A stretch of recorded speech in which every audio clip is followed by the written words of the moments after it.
It's past midnight, and I already recorded this once, and then there was a bunch of clicking, and so I'm redoing it. Not that you give any craps, but if it sounds like I'm a little bit more exasperated than you might be used to, if you've listened to my stuff before, then that's why. So I'm going to start this out the way I already did, whatever, that's besides the point, by asking a couple rhetorical questions. They will come around and help you understand things as we go along.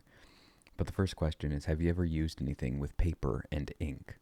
Or maybe, have you ever used anything that has a streaming? Here you are streaming this video, but like Netflix or Amazon Prime Video, Apple TV, anything like that. Have you ever watched any online videos?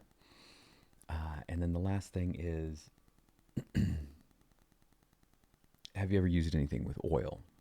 Any petroleum-based product have you used? Have you ever walked on asphalt? Have you ever used something made of plastic? Have you ever driven in a car that was powered by gasoline? Okay. All of those industries that I just mentioned at one point in time sounded crazy to somebody. Somebody said, you know what? I'm gonna start this thing. I'm going to sell books to people. This is Bezos. I'm going to sell books to people, and we're not going to have the warehouses ourselves, but it's not going to be one store. It'll be warehouses, and we'll ship the books to people. That way we won't have to have brick and mortar locations and won't have to pay for employees and to answer questions and do all that. We're going to do like Barnes & Noble, but it'll be on the internet. And somebody thought that was a wacky idea, and they didn't think that was a good idea. They thought it was a terrible idea because people who's going to want to go to the internet to buy books when the whole point of getting a book is to go to the store and feel it and look at it and look at the text and open it up and feel it in your hand and look at you're never going to sell books online. Same thing was said about clothing. Oh yeah, you're going to sell clothes online, and how are people going to try them on? How are people going to try those clothes on? Who's ever going to buy clothes if you can't try them on?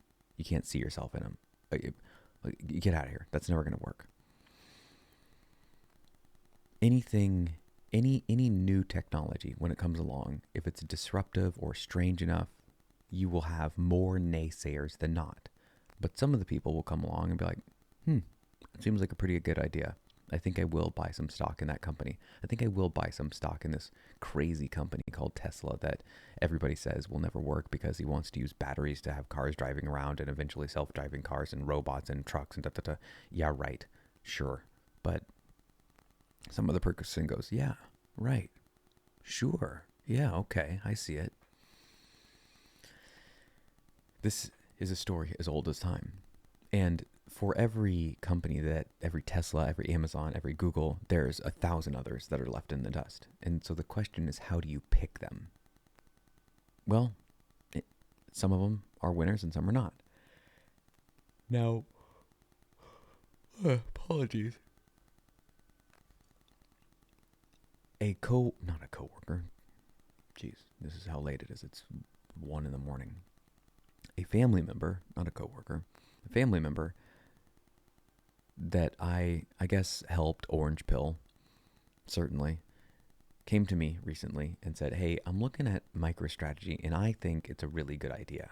I've been watching a bunch of different stuff. I've been doing some research. I think it might be sort of like getting Amazon in the late 90s or Microsoft in the mid 90s. I think this has the potential to go from a $50 billion company with a share price of $250-ish, give or take right now, to a $1 trillion company, a $5 trillion company, a $10 trillion company, but something drastically higher than where it is right now. And my question was, why? Why in the world is it going to do that? What do they do? They have a software company. They've got a single building. As far as I know, I don't think they have campuses all over the place like Apple and Facebook and Google. Any major city, you're going to see these giant buildings with those logos plastered on the side. I live in the Pacific Northwest and I see them all over the place. But I believe MicroStrategy only has the one building right outside of DC. I don't think they have other locations. Maybe. I don't know. But if they do, they're not huge. They are not a Microsoft. They're not a by market cap at around $50 billion. They're not a $3 trillion Microsoft. They're not a whatever $1 trillion Apple or Apple. They're not. So why in the world would they join those ranks of the largest businesses in the world? What is that? What in the world? The reason I'm also kind of talking a little bit quiet is because my wife is asleep right over there, so try not to wake her up through a couple walls, but still, they're not super thick walls. So why is that going to happen? And he couldn't answer it in a way that made sense to me. And that's part of the reason that he was coming to me. He was saying, hey, look, maybe I'm missing something. You're halfway decent at finding holes and things, so where's the holes in this? What am I missing? And so once he asked me that, I spent the next 3-ish days watching and listening to as much stuff about this. I listened to the True North guys, Punter Jeff, Grain of Sand, or Grain of Salt, or whatever, Ryan Quant, Mason, all these guys, the True North guys, in their chats. And then I listened to British Hodl and Ben Workman. I've listened and done as much research as I can on top of the literal hundreds of hours that I already have in my back pocket of listening to Saylor. Now, he hasn't done a ton of talking about why companies should value him, or maybe he has, but I haven't, or his company, why the markets should value his company higher. I haven't seen him talk about that too much. Maybe he has, but usually when I'm watching him for his Bitcoin stuff. And to understand what MicroStrategy is doing, if you really want to understand it, and I'm going to explain here in a second, the people that care the most don't need to understand, nor do they give a shit, really. They will eventually, I think, but they don't right now. And they don't need to. It doesn't matter. But to understand what MicroStrategy is doing, it does help to have a deep conviction and a deep understanding of Bitcoin. And if you do, then there's a decent chance, a pretty good chance that you'll go, oh, that's a big deal. Now, here's another question. I started out by asking those rhetorical questions. Have you ever used paper and ink? Yes, obviously you have. Have you ever used something that with petroleum? Obviously you have. Have you ever done anything streaming? Well, here you are watching this. Yes, of course. Have you ever bought anything online? Probably clothing. Yeah, almost certainly. And people do it every single day. It is one of the largest industries that there are right now. Now, one thing that all of those things have in common that MicroStrategy, what they're offering to Wall Street, does not have in common is there are multiple vectors of attack, multiple ways that those companies could fail.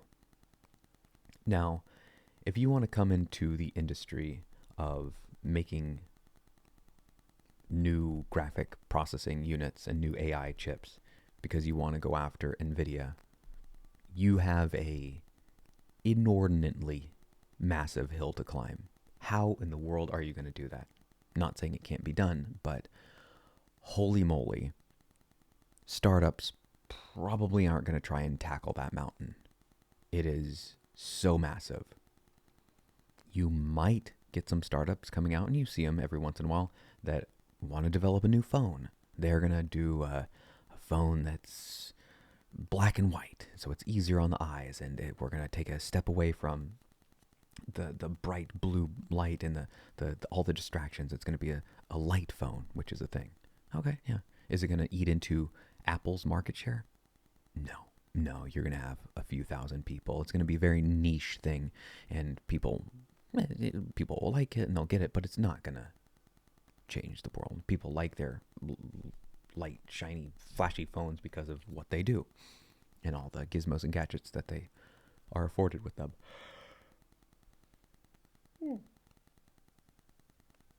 Apologies.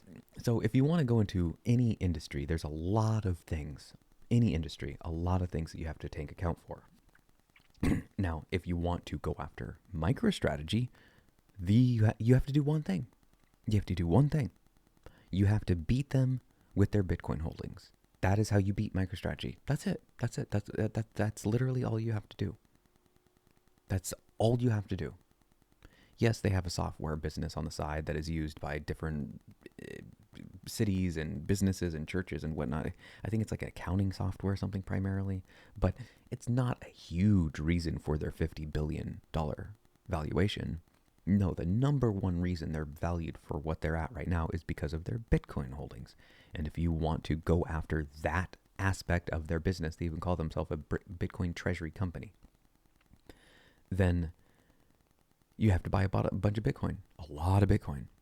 And as soon as you do that, it makes MicroStrategy's holdings go up higher. And it makes all of Bitcoin go up higher. So it's a really, really simple, but also extremely difficult hill to climb. You do one thing. That's it. You just buy this one thing. It's that simple. It's not getting chips to build the thing and get the plastic and send it to the place and have the people assemble it, and now you've got a phone and all the transportation and the logistics that go into that. No. It's just buy Bitcoin. But as soon as you do that, you make MicroStrategy more valuable. That's weird. That's interesting. So the thing that I have figured out, not me like on my own, but that I have come to appreciate, I should say, through all of the work and things that other people have done, is that what MicroStrategy is doing is something that I was about to say can't be replicated, but it could. It would be very difficult, as I just outlined, because that's the main thing. It's simple to replicate, but it's also extremely challenging. Like, it's straightforward. It's buy Bitcoin. But what MicroStrategy is doing with that Bitcoin is the interesting thing. With that Bitcoin, they have the most pristine form of collateral that has ever existed. Meaning they can take loans out, hold this thing, this Bitcoin. Let me just grab my watch here. Imagine this watch had demand for it 24/7 across the globe. This was not something that was unique to a particular place. It was not unique to a particular people. It was wanted by the world over, and there was a growing demand for it, for this one watch. And this one watch has gone up in value a little bit. It's gone down, but over the last 13 years that this watch has been in existence, it has appreciated in value an ungodly amount, and looks like it's probably going to keep on that trajectory for a long time, because there's one of this watch. And I can sell this watch to pretty much anyone in basically any country, and they'll give me something for it. That's not true of this harmonica. That's not true of this jar lid. That's not true of this piece of paper. That's true of this watch, and that is true of Bitcoin. It is the most liquid asset that has ever existed. You can sell it to anyone that you want, anytime that you want to. You can transport it anywhere you want, and you are the one that's transporting it. It is the hands down single best asset that has ever existed. And that is what MicroStrategy has. And that is what they show people when they go and say, we want to take out a loan. And the debtors go, or the creditors, I should say, go, what are you putting up as collateral? Do you have real estate? That's pretty good, but real estate has a lot of downsides. It's got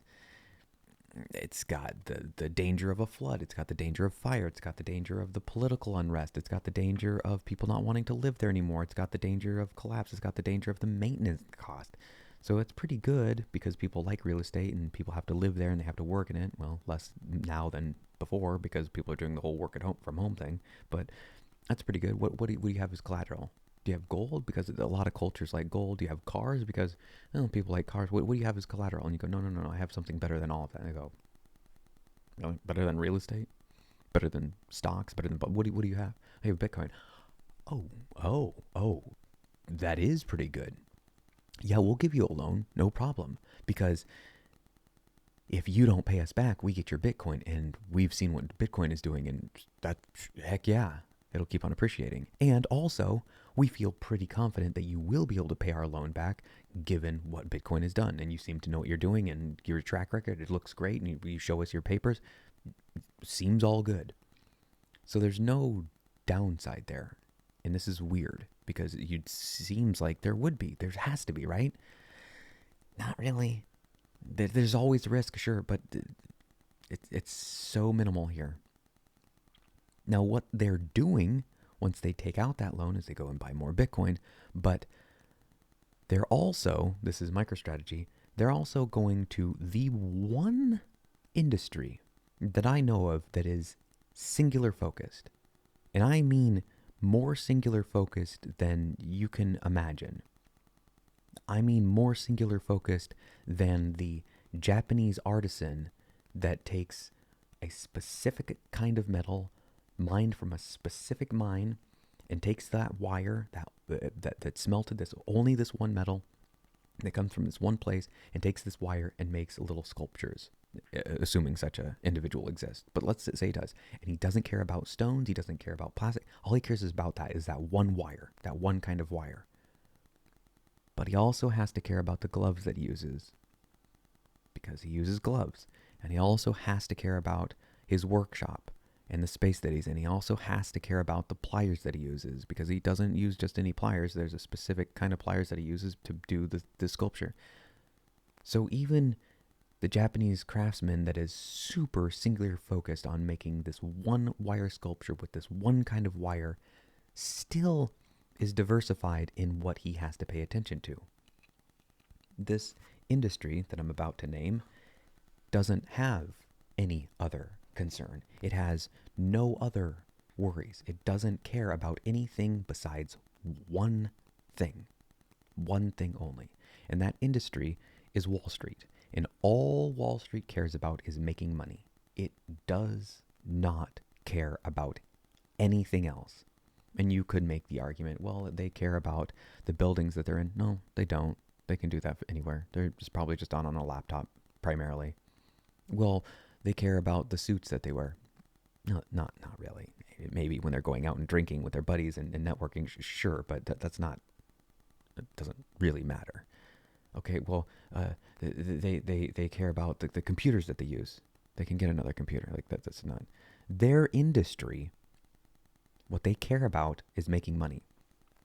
And they make it off of the backs of other industries that care all that. They outsource that care.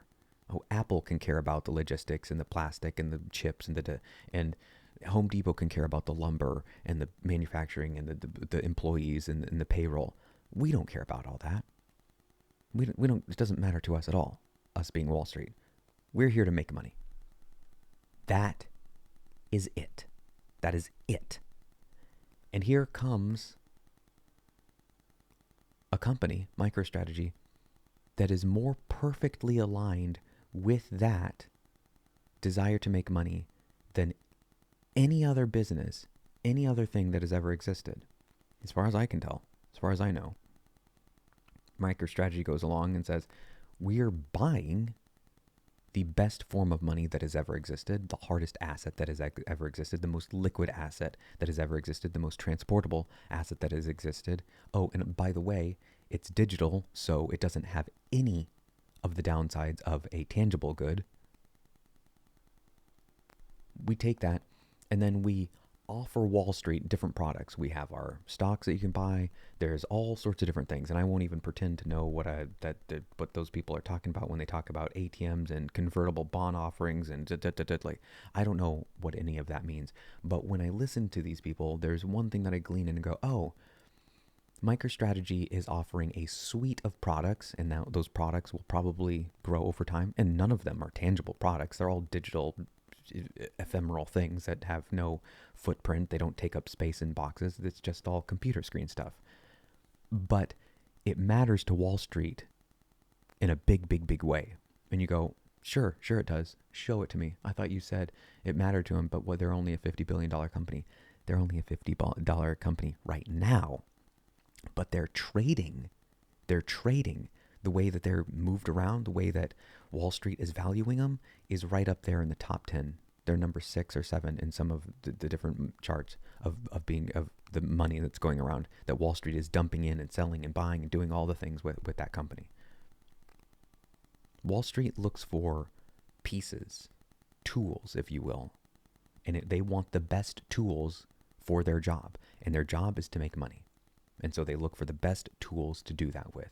And right now, MicroStrategy is one of the best tools to do that with. But it's valued as though it is one of the 100th or 200th best tools. So it is serving the function of an extremely valuable tool like Microsoft, which is a $3 trillion company. It's doing the job for Wall Street of a $3 trillion company that costs a minute fraction of that company. Is this making sense? Think of it this way.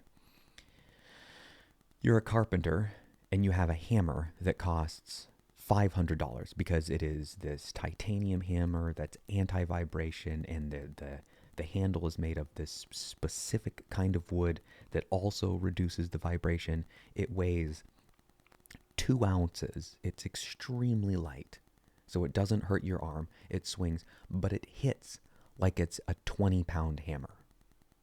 So you can just go ka-dink, ka-dink, smack, smack, smack, bang, bonk, bing, bop, bop, bop, and your arm is super chill. There's no vibration. It's just bop, bop, bop. It's like it's magical.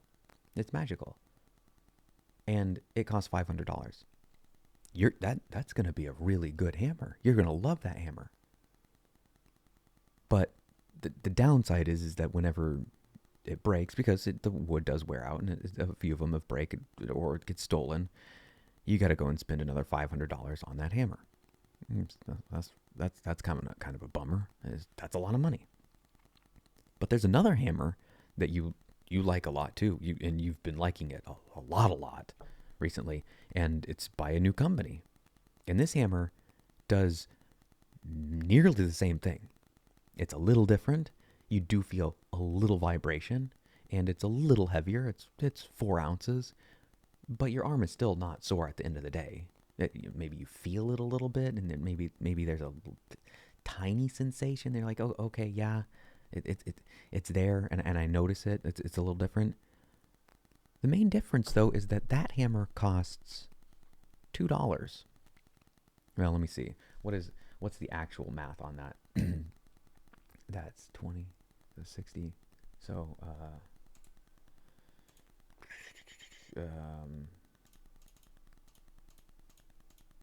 $8. Call it $9, because MicroStrategy is roughly a 60th of the value of Microsoft, and so $500, a 60th of that is $8.33. So call it $9. Well, let's just say 10, and even $10. So the $500 hammer, it's got all those wonderful attributes, and then there's a $10 hammer that is damn near the same, and it's $10. Do you think the company that makes the $10 hammer is gonna stay a low, small company that barely anybody knows about, that isn't valued all that high because, well, they're kind of new to the game? Do you think they're going to stay really small? And do you think that their hammers are going to stay $10 once the wider world finds out about it, besides a handful of carpenters? That seems impossible. It doesn't seem like that could possibly be the case. Right now, Wall Street has a bunch of tools in its tool chest, but it wants different tools for different reasons. But the main reason, or I guess I shouldn't say different reason, there's one reason. There's one freaking reason why Wall Street wants tools. It's to make money. It's not different reasons. I don't know why I said that. That's the only reason. They want to make money. And different tools help them make more money better than others. And right now, MicroStrategy is helping them make money the way that multiple trillion-dollar companies help them make money.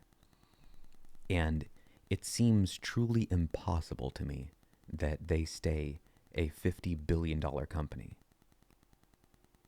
It is impossible when they have $42 billion coming in to buy Bitcoin. Bitcoin is not going to stay at $75,000. We will probably see $100,000 within 6 months. It would not surprise me if we saw it before the end of 2024. And that right there means that the valuation of MicroStrategy goes up another 25 odd percent, or whatever that is, the math is. I was thinking 75,000 to 100,000 is 25%. That's not the case. It's whatever that percentage gain is. It's significant. So let's say they go up to $65 billion, but then that allows them to buy more Bitcoin. It's just this. They go up in value, they buy more Bitcoin, which allows them to offer more products. It helps Wall Street more, and so it goes value and da-da-da-da-da. And what's backing all of this is Bitcoin. I don't see the negative. I don't. And you add into all of this some of the most crazy, insane, bullish news that has happened in the last ever for Bitcoin? True, really? Actually, ever? Donald Trump just got elected as president of the United States. Kamala Harris conceded. There's no gonna be, oh, let's see it out in the Supreme Court. Da, da, da, da. No, he's the president. Without a doubt, unquestionably, hands down. And he's bringing a team of people with him that are pro-Bitcoin. He's talked to David Bailey of Bitcoin Magazine. He just spoke at the Bitcoin conference. And I've heard people say Donald Trump doesn't care about any of that. It's all just for votes. Maybe so, maybe. But he got to where he's at right now because he ran on a platform that says, I'm going to do what the American people want to do. And a lot of those voters really care about Bitcoin. And there are a lot of politicians at this point that really care about Bitcoin. And if the U.S. actually starts getting a strategic reserve of Bitcoin, that will be truly game-changing. I mean, life-changing money. And you might look at Bitcoin right now and go, oh, it's $75,000 a coin. Oh my, why would I even get into it? Because we're talking about it going up to the millions of dollars in the probably not so distant future. That there's a decent chance of that. Because if the US starts buying Bitcoin, do you think the rest of the world is just going to sit around and be like, well, I guess we'll just watch them do that? That seems really unlikely. And I don't know what that does to the price when you have different nation states competing for this thing. And then other companies. You have Microsoft right now talking about Bitcoin. But the one that is at the head of the game, ahead of every nation state, ahead of the US, the entire US government, is MicroStrategy. They have more Bitcoin than anyone, and it doesn't look like that's going to change anytime soon, if ever. To beat MicroStrategy's holding on Bitcoin, the price would go so high because of the continued demand, and then more people and more governments and more companies. And that would drive MicroStrategy's price as a company so astronomically high. They would become, if you have nation states, Russia and China and India and Canada and all of Europe fighting over Bitcoin and trying to accumulate as much as possible, we're talking about Bitcoin going up to millions of dollars a coin. And MicroStrategy has 200 plus odd thousand Bitcoin. The numbers get crazy fast. They get crazy fast. You're looking at a double-digit trillion-dollar company. What does that do to the stock price? I mean, I don't know. Like, let's just do some crazy moon boy math right here. Let's see.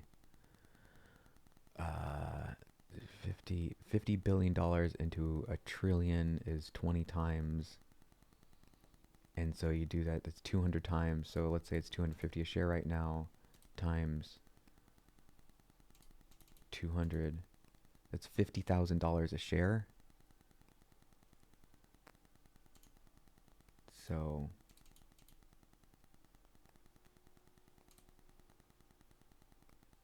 wait, no, that's, yeah. So, so $1,000 right now goes up to $100,000. I think. Am I doing the right math on that? No. Yeah, it's 100 times. Oh God, it's late. I need to go to bed. Let's see. 1, 2, 3. That's 1,000. That's 1,000,000. A billion. Trillion.